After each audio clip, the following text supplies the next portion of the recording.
আল্লাহ রাসূল সাল্লাল্লাহু আলাইহি ওয়াসাল্লাম আয়াতুল কুরসি পড়ে ফু দিতেন নিজের গায়ে। সূরা ইখলাস, সূরা ফালাক, সূরা নাস 3 কুল পড়ে ফু দিতেন। সূরা ফাতিহা পড়ে ফু দিতেন। এগুলো পড়ে হাত দুটো মিলাবেন, হাতে ফু দিয়ে মাথা থেকে পা পর্যন্ত মাসে করবেন।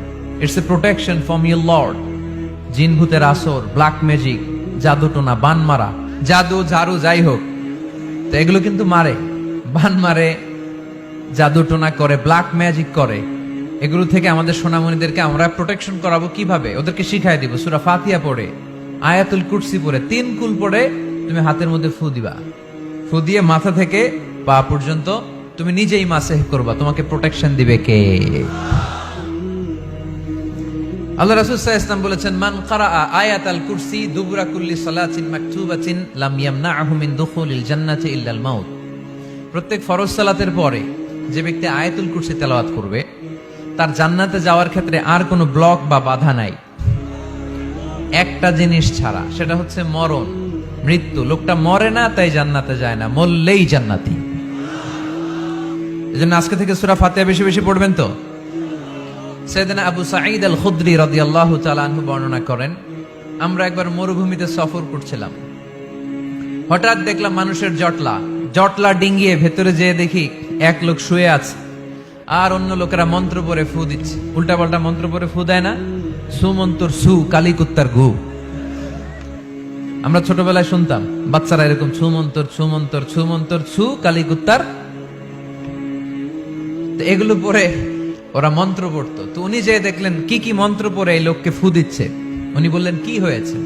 সবাই বলল, আমাদের নেতা সাইয়্যিদুল হাই, হাইমানি গোত্র, এই গোত্রের নেতা সাপ কামড় দিয়েছে, বিষে এমন নীলাভ হয়েছে দেহ, মনে হয় মারা যাবে। কি করা যাবে? তোমরা কি কোনো রুকিয়া ঝাড়ফুঁক জানো? উনি বললেন জানি। তাহলে আসো একটু ঝাড়ফুঁক করো। উনি বলল শর্ত আছে, আমাদেরকে ছাগল দিতে হবে, 1 পাল ছাগল। আরেক বর্ণনায় এসেছে 30টারও অধিক ছাগল। সবাই বলল, আমাদের নেতা, এর যদি কিছু হয়ে যায় আমরা নেতৃত্ব শূন্য হয়ে যাব। ছাগল লাগুক আর ওট লাগুক, তুমি আসো। বাড়ি বাড়ি যে ছাগল এনে, ছাগল রেডি।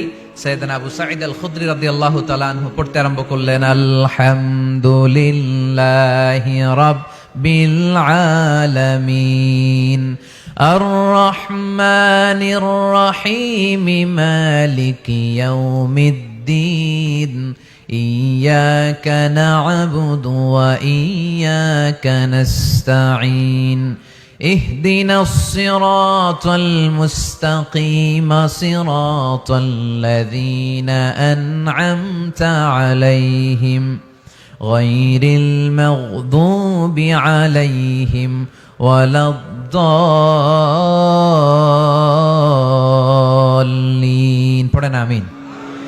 উনি এটা পড়ে ফু দিলেন। ফু দিতে দেরি, মুহূর্তের মধ্যে সোয়া লোকটা বসে গিয়েছে।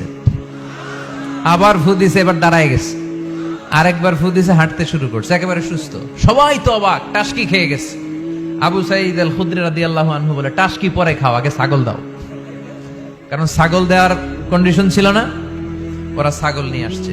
সাইয়েদনা আবু সাঈদ আল খুদরি রাদিয়াল্লাহু তাআলা আনহু আনন্দে এবার ছাগল নিয়ে সাহাবাদেরকে নিয়ে রওনা। পথিমধ্যে লেগেছে প্রচন্ড ক্ষুধা।